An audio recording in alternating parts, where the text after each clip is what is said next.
ఆంధ్రప్రదేశ్ రాష్ట్రంలో కొనసాగుతున్నటువంటి contract staff నర్సుల నిరసనలు 11వ రోజుకు చేరుకున్నాయి. గత ప్రభుత్వం ANM to GNM skill development కోర్సును ఇస్తామని చెప్పి ఇప్పుడు వారిని రెగ్యులర్ చేస్తామంటూ 14 సంవత్సరాల నుండి కాంట్రాక్ట్లో చేస్తున్న స్టాఫ్ నర్సెస్కి అన్యాయం చేస్తున్నారని నిరసనలు చేస్తున్నారు.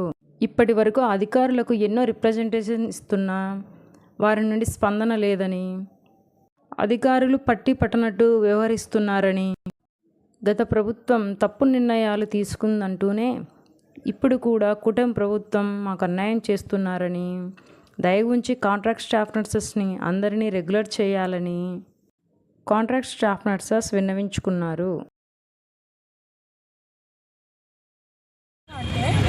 ఏఎన్ఎం టు జీఎన్ఎం అనే ఒక డెవలప్మెంట్ స్కిల్ డెవలప్మెంట్ కోర్సుని ఈరోజు వాళ్లకు అది పదోన్నతి ఇస్తూ దానికి మళ్ళీ గౌరవ వేతనం 5,000 పెంచుతూ వాళ్ళకి మా స్టాఫ్ ప్లస్ ప్రమోషన్స్ని వాళ్ళకి ఇస్తూ ఉంది. సార్ గారండి, నేను ఒకటే మిమ్మల్ని విజ్ఞప్తి చేస్తున్నాను. మీ వరకు ఎన్నో రిప్రజెంటేషన్స్ వస్తాయి, కానీ మీరు దీన్ని చూస్తున్నారో లేదో మాకు తెలియదు. మేము ప్రిన్సిపల్ సెక్రటరీ సార్ని కూడా ఎన్నోసార్లు వెళ్ళి కలిసాల్సి వచ్చింది. నిన్న కూడా వస్తే కింద నేల మీద పడుకున్నానండి వాళ్ళ అపాయింట్మెంట్ తీసుకోవడానికి. 11 గంటల నుంచి రాత్రి 9 గంటల వరకు I was there in secretary being an women. మీకు అది కూడా కన్సిడరేషన్ లేదా అని అడుగుతున్నాను. ఇంతమంది ఆడపిల్లలు రోడ్ల మీద మీ అపాయింట్మెంట్ల కోసం వస్తే సీఎం సార్ మాకు ఎందుకు అపాయింట్మెంట్ ఇవ్వట్లేదు? మీరు చెప్పండి సార్, మేము ఏం తప్పు చేస్తాం సార్? గత ప్రభుత్వం చేసిన తప్పుని మీరే మీ హెల్త్ మినిస్టర్ సార్ క్లియర్గా ఈ ఒక మీడియా వాళ్ళతో మాట్లాడారు.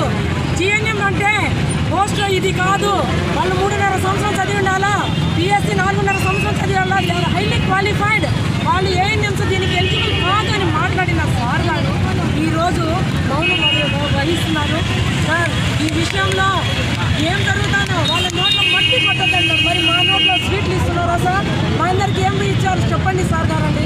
మిమ్మల్ని నేను ఇదే విజ్ఞప్తి చేస్తున్నాను. అదేవిధంగా ఇంతమంది స్టాఫ్ నర్సెస్ రోడ్డు మీద వచ్చారు, మమ్మల్ని రోడ్డు మీద తెప్పించాల్సిన పరిస్థితి చెప్పండి మీరే. ఎంతోమంది సేవలు మేము కరోనా టైంలో కొంచెం మేము కరోనాని హైలైట్ చేయము. డైలీ టీబీ పేషెంట్, మీ ఇంట్లో ఒక టీబీ పేషెంట్ ఉంటే మీరు నోట్ల ముక్కులకి అన్నీ వేసుకుని భద్రత ఉంటాం. మరి మేము ఏం చేస్తున్నాం సార్? ప్రతిరోజు ఆ రోగుల మధ్య ఉంటున్నాము, వాళ్ళతో మేము తిరగచేస్తున్నాం, వాళ్ళతో పాటు మేము మా జీవితాన్ని గడుపుతా ఉన్నాం. మరి మీరు ఎందుకు ఆలోచించట్లేదు? మరి స్టాఫ్ నర్సులు అంటే మీకు అంత చీపా? అదే డాక్టర్లకైతే మీరు మాతో పాటు రిక్రూట్ అయిన వాళ్ళందరికీ రెగ్యులర్గా చేసి మీరు ఎస్ఆర్ ఓపెన్ చేశారు. మరి మేమెందుకు ఎస్ఆర్లో లేము? ఈ రోజులు మేము ఒక బానిసత్వంలోనే ఉన్నాము, కాంట్రాక్ట్ బానిసత్వంలో. ఏ బెనిఫిట్ లేదు మాకు. ఒక క్యాజువల్